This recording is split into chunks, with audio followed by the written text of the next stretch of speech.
Hello everyone, नमस्कार। आज के इस वीडियो में हम ऋग्वैदिक कालीन भारत की राजनीतिक, आर्थिक एवं धार्मिक अवस्थाओं के विषय में जानेंगे। उसका वर्णन किस प्रकार से होता है, उसके विषय में हम चर्चा करेंगे इस वीडियो में। तो ऋग्वैदिक काल जो कि 1500 ईसा पूर्व से लेकर 1000 ईसा पूर्व का जो काल था, वह ऋग्वैदिक काल के अंतर्गत आता है। वैदिक युग जो होता है, वैदिक युग को दो भागों में बांटा गया है। एक है ऋग्वैदिक काल और दूसरा होता है उत्तर वैदिक काल। तो ऋग्वैदिक काल की जो समय था, ऋग्वैदिक काल का जो समय था, वह 1500 ईसा पूर्व से लेकर के 1000 ईसा पूर्व तक का जो समय होता है, वह ऋग्वैदिक काल का समय होता है। तो हम ऋग्वैदिक काल के विभिन्न अवस्थाओं के विषय में जानेंगे, जिसमें सबसे पहला अवस्था आज हम जानने का प्रयास करेंगे, वह है राजनीतिक अवस्था। ऋग्वैदिक कालीन भारत के जो लोग होते थे, वह किस प्रकार से राजनीतिक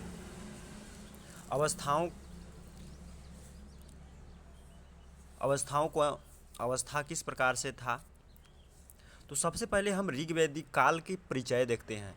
तो ऋग्वैदिक काल का परिचय, ऋग्वैदिक जैसा कि हमने बताया कि 1500 ईसा पूर्व से लेकर के 1000 ईसा पूर्व तक का जो काल होता है, वह ऋग्वैदिक काल का होता है। उससे पूर्व जब हम देखते हैं तो भारत में एक हमको नगरीय सभ्यता दिखाई देती है, जिसमें हमने बताया था कि सिंधु घाटी की सभ्यता, यानी कि हड़प्पा सभ्यता, जो भारत की एक कमल की तरह खिलने वाली सभ्यता थी, जो पूरी दुनिया को प्रकाशित कर रही थी। जिस समय लोग अंधकार में डूबे हुए थे, उस समय भारत के पास एक बहुत उच्च कोटि की सभ्यता का विकास हो चुका था। जब 1921 ईस्वी में हड़प्पा नामक स्थल की जब खुदाई हुई थी, तो हमको एक बहुत बड़ा व्यापक नगर के अवशेष मिलते हैं, जिसके आधार पर यह बताया जाता है कि भारत के पास एक उच्च कोटि की सभ्यता थी। उसी सभ्यता की कब्र पर जिस नवीन सभ्यता का हम उदय देखते हैं, वह था वैदिक सभ्यता। वैदिक सभ्यता, जहाँ के लोग गाँवों में रहते थे, जो वैदिक विधान था, हमको एक अलग तरह की सभ्यता का विकास दिखाई देता है। तो हम आज के इस लेक्चर में, इस वीडियो में, हम वैदिक सभ्यता का एक बहुत ही महत्वपूर्ण प्रश्न का एक राजनीतिक जीवन के विषय में हम बात कर रहे हैं। तो परिचय, ऋग्वैदिक सभ्यता भारतीय इतिहास में अत्यधिक महत्वपूर्ण है। ऋग्वैदिक वेद केवल भारतीय इतिहास के लिए ही नहीं महत्वपूर्ण है, बल्कि पूरे विश्व के एक बहुत बड़े अभाव की आपूर्ति करते हैं। क्योंकि जैसा कि आपको पता होगा कि जो वेद है, वेद चार हैं: ऋग्वेद, सामवेद, यजुर्वेद और अथर्ववेद। और जो ऋग्वैदिक काल है, ऋग्वैदिक काल की जो रचना हुई थी, ऋग्वेद जो लिखा गया था, वह संस्कृत भाषा में लिखा हुआ है ऋग्वेद, जिसमें 10 मंडल हैं, 1028 सूक्त हैं। और जब हम वेद के जो लिखने वाले थे, जो अध्याय अलग अलग है, उसको जो लिखने वाले थे वो अलग अलग थे। तो 10 मंडल है, 10 मंडलों में अलग अलग बात बताया गया है, जिसमें ऋग्वेद के जो तीसरा मंडल है, उसमें गायत्री मंत्र का उल्लेख हमको दिखाई देता है। तो अलग अलग मंडलों में अलग अलग हमको दिखाई देता है। तो ऋग्वैदिक सभ्यता का भारतीय इतिहास में अत्यधिक महत्वपूर्ण स्थान है। जो वेद जो है, वह पूरे विश्व के इतिहास में एक के लिए, भारतीय इतिहास के लिए ही महत्वपूर्ण नहीं है, बल्कि पूरे विश्व के इतिहास के लिए बहुत बड़े भाव की आपूर्ति करता है। जिस युग में ऋग्वेद की रचना हुई, उसे ही ऋग्वैदिक युग कहते हैं। जिस काल में ऋग्वेद की जो रचना हुआ था, उसी को हम ऋग्वैदिक काल कहते हैं। ऋग्वैदिक सभ्यता का सृजन पंजाब प्रदेश तथा सरस्वती नदी के समीप हुआ था। जो ऋग्वैदिक जो सभ्यता था, उसका जो सृजन हुआ था, वह पंजाब तथा सरस्वती नदी के समीप हुए थे। राजनीतिक जीवन,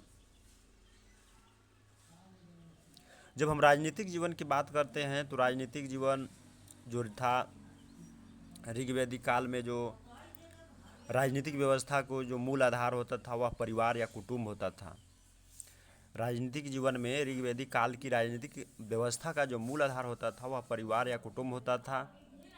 परिवार का प्रधान पिता था, कोई बड़ा भाई या बूढ़ा व्यक्ति होता था। यानी कि ऋग्वैदिक काल में राजनीतिक अवस्था का अगर मूल आधार हम देखते हैं तो परिवार या जिसको हम कुटुंब बोलते हैं।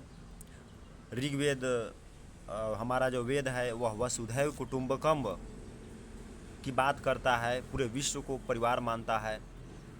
तो उसी प्रकार से जो परिवार होता है उसको यहाँ पर कुटुंब कहा गया है। परिवार का जो प्रधान होता था, पिता या कोई बड़ा भाई या बूढ़ा व्यक्ति होते थे, उसे गृहपति कहा जाता था। अनेक परिवारों को मिलकर एक गांव बनता था, है ना। जो परिवार होता था, परिवार का जो सदस्य जो होता था उसको हम गृहपति कहा जाता था। अनेक परिवारों को मिलकर एक गांव बनता था। गांव का प्रधान ग्रामीण कहलाता था तथा कई गांवों को मिलाकर एक विष बनता था। विष का प्रधान विषपति कहलाता था। कई विषयों को मिलाकर एक जन बनता था और जन का प्रधान राजा होता था। विष का मतलब यहाँ पर विष से है, मतलब मुखिया से है, मुखिया होता है। पूछा जाएगा कि ऋग्वैदिक काल में विष का मतलब क्या होता है, तो विष का मतलब मुखिया होता है। दूसरा, राजा। आरंभ में राजा का निर्वाचन प्रजा द्वारा होता था। धीरे धीरे यह पद पैतृक हो गया। फिर भी राजा को गद्दी में बैठने से पहले प्रजा गद्दी पर बैठने से पहले प्रजा का यहाँ पर क्या लिखा हुआ है,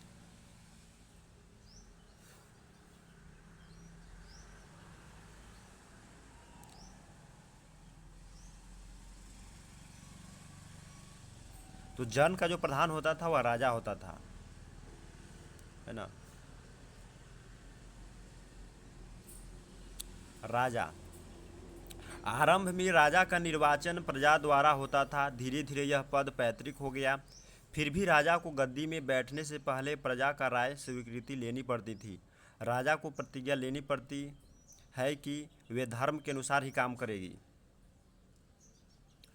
वह धर्म के अनुसार ही काम करेगी, भले ही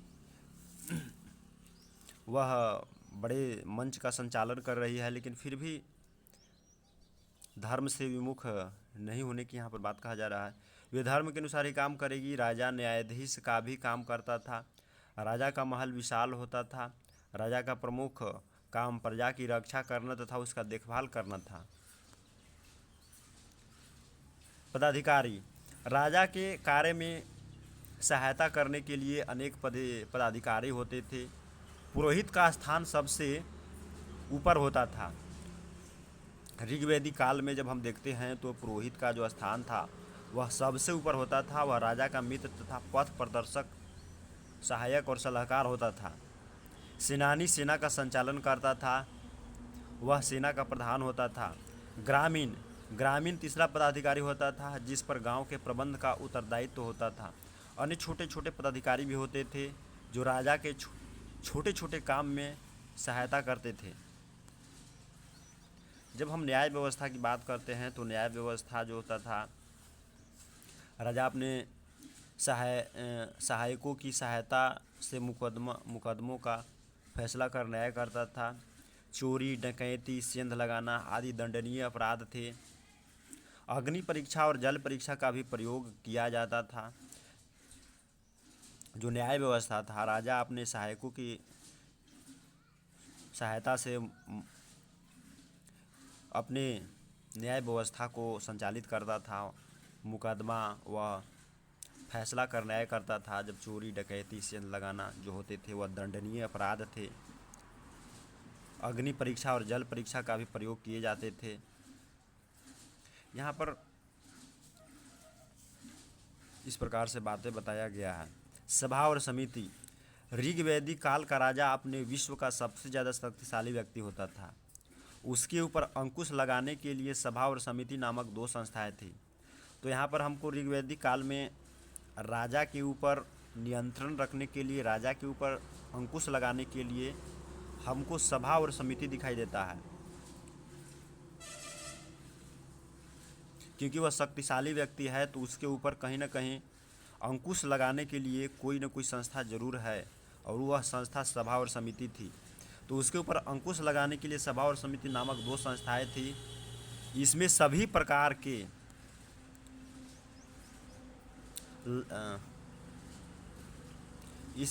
प्रकार के विषयों पर विचार विमर्श होता था। ये संस्थाएं राजा के काम पर पूरा नियंत्रण रखती थी। जो सभा और समिति थी वह राजा के कार्य पर पूरा नियंत्रण रखती थी, जिससे राजा अपने मार्ग से नहीं भटक सकता था। जो भी निर्णय लेता था वह सभा और समिति में जो लोग होते थे, जो विशेष लोग होते थे, जो विशेष लोगों की एक सभा होती थी, उसमें उसके निर्णय जो होते थे उस पर वह अमल करता था। इसके बाद के जब हम वीडियो में अगला जो वीडियो हमारा आएगा वह ऋग्वैदिक काल के लोगों के सामाजिक जीवन के विषय में हम चर्चा करेंगे। उसके अलावा हम आर्थिक जीवन देखेंगे। तो आज के इस वीडियो में हमने ऋग्वैदिक कालीन लोगों के राजनीतिक व्यवस्था के विषय में जाना कि किस प्रकार से राजनीतिक उनका जीवन का संचालन होता था। तो इस वीडियो में इतना ही। मिलते हैं हम अगले वीडियो में। जय हिंद, जय भारत।